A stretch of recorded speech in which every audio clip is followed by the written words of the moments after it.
નમસ્તે મિત્રો, તમારું સ્વાગત છે મારી આ ચેનલની અંદર. સૌપ્રથમ તો આપણે માહિતી મેળવવાની છે કે આરટી ફોર્મ ક્યારે શરૂ થશે. તો 4 એપ્રિલની આસપાસ એ ફોર્મ ભરવાના શરૂ થશે. તેમાં નીતિ અને નિયમોની બેઝિક આપણે વાત કરીએ તો જે લોકો બીપીએલની અંદર એટલે કે પછાત વર્ગમાં આવતા હોય એવા લોકો આ યોજનાનું ફોર્મ ભરી શકે છે. અને આવક મર્યાદાની વાત કરીએ તો જે ગ્રામ્ય વિસ્તારો માટે 1,20,000 હતા હવે અને શહેરી વિસ્તારો માટે 1,50,000 હતા, તો એ વધારીને 6 લાખ સુધીની આવક મર્યાદા કરી દેવામાં આવી છે. અને જે લોકો વાલી કે જે લોકો એના બાળકને ઇંગ્લિશ સ્કૂલમાં ભણાવવા માંગે છે અને ગુજરાતી શાળામાં ભણાવવા માંગે છે એટલે કે પ્રાઇવેટ સ્કૂલમાં ભણાવવા માંગે છે, તો એ લોકો ધોરણ 1થી 8 સુધી ફ્રીમાં એટલે કે સરકાર તેમને સહાય આપે છે. એ સહાયના આધારે એ લોકો 1થી 8 ધોરણ ફ્રીમાં ભણાવી શકે છે. હવે એ ફોર્મ છે એ એપ્રિલની અંદર દર વર્ષે ભરાય છે. એપ્રિલ માર્ચની અંદર ભરાય છે અને 10થી 15 દિવસની અંદર એ ઓનલાઈન અરજી કરવાની રહેતી હોય છે. તો જે લોકો ફોર્મ ભરે છે અને ફોર્મ ભર્યા બાદ જે કેટેગરીમાં આવતા હોય એટલે કે પછાત વર્ગમાં અથવા જે લોકોને લાગુ પડતી યોજના હોય એટલે કે જે લોકોનું ફોર્મ પાસ થાય એ લોકોનું જ એડમિશન મળે છે. બધાને ફોર્મ ભરવાથી બધાને એડમિશન મળતું નથી. એ લોકોને ઘણાને ખબર હોતી નથી, વાલીઓને.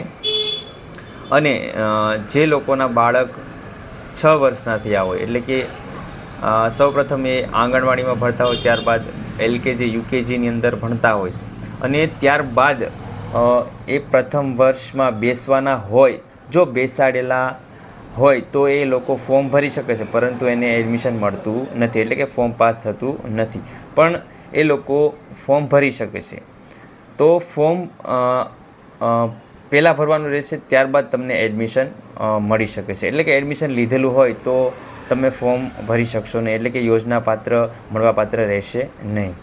હવે આપણે ડોક્યુમેન્ટની વાત કરીએ તો સૌપ્રથમ બાળકનું આધાર કાર્ડ, ત્યારબાદ બાળકનું જન્મ પ્રમાણપત્ર, માતા પિતાનું આધાર કાર્ડ, બાળકનો એક પાસપોર્ટ સાઇઝ ફોટો, મમ્મી અથવા પપ્પાનો જાતિનો દાખલો, જો મમ્મીનો હોય જાતિનો તો પણ ચાલે અને પપ્પાનો હોય તો પણ ચાલે, આવકનો દાખલો, એવી જ રીતે મમ્મી અથવા પપ્પાનો આવકનો દાખલો, અને રહેવાસીનું પ્રૂફ માટે એક રેશન કાર્ડ, બાકીના આગળ ડોક્યુમેન્ટ, બેંક પાસબુક વાલીની હોય તો પણ ચાલે અને બાળકની જોઈન્ટ હોય તો વધુ સારું.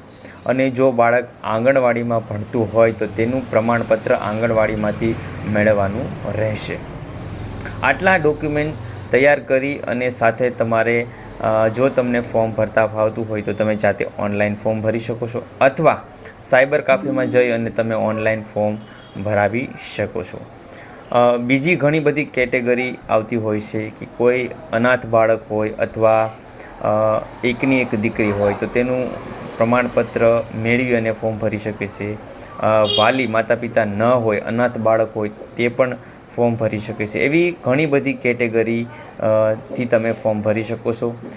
વધુ માહિતી માટે website RTE Gujarat government.in website છે. ગૂગલમાં તમે RTE ટાઈપ કરશો એટલે વેબસાઇટ તમને મળશે. તેની અંદર પણ વિસ્તારથી માહિતી તમે વાંચી સમજી અને તમે સરળતાથી ફોર્મ ભરી શકો છો. ફોર્મની સાથે વાલીનું એક સેલ્ફ ડિક્લેરેશન ફોર્મ હોય છે. જો એની પાસે પાન કાર્ડ હોય તો અટેચ કરવાનું છે, ન હોય તો તમે નીલ કરી અથવા બ્લેન્ક છોડી અને તે સેલ્ફ ડિક્લેરેશન ફોર્મ ભરી અને ઓનલાઈન ફોર્મ ભરવાનું રહેશે. હવે ઓનલાઈન ફોર્મ ભરવાના પણ ઘણા બધા નિયમ હોય છે. સૌપ્રથમ તો ડોક્યુમેન્ટની સાઇઝ આપેલી હોય છે કે 400 KBથી નીચે JPG અથવા PDF સાઇઝ હોય, 400 અથવા 500ની નીચે જેનો એ નિયમ ઉલ્લેખ કરેલો છે એના આધારે તમારે ડોક્યુમેન્ટ અપલોડ કરવાના રહેશે. ઘણીવાર બનતું એવું હોય છે કે મોબાઈલની અંદર ઘણા લોકો ફોર્મ ભરતા હોય તો ફોટોની સાઇઝ અને PDFની સાઇઝ મેન્ટેન થતી ન હોય છે. એટલે કે એપ્લિકેશન તમે પ્લે સ્ટોરની અંદર જઈ અને એપ્લિકેશન ડાઉનલોડ કરી અને ફોટાની સાઇઝ મેન્શન કરી શકો છો. અથવા ગૂગલમાં તમે પણ ફોટો રીસાઇઝ ટાઈપ કરશો એટલે ફોટાની રીસાઇઝ તમે સરળતાથી કરી શકો છો. આવી રીતે ડોક્યુમેન્ટ મેન્શન કરી અને ફિક્સ સેટિંગ કરી અને તમે ફોર્મ ભરી શકો છો. વધારાની માહિતી માટે અમારી સાથે જોડાઈ રહો. કંઈ પણ કન્ફ્યુઝન હોય તો તમે કોમેન્ટ કરી શકો છો. અને અમારી સાથે જોડાઈ રહેવા માટે ચેનલ સબસ્ક્રાઈબ કરો. તમારો દિવસ શુભ રહે, તમારું બાળક ભણી અને આગળ વધે એવી શુભેચ્છા સાથે આ વિડીયોનો અંત કરીશું.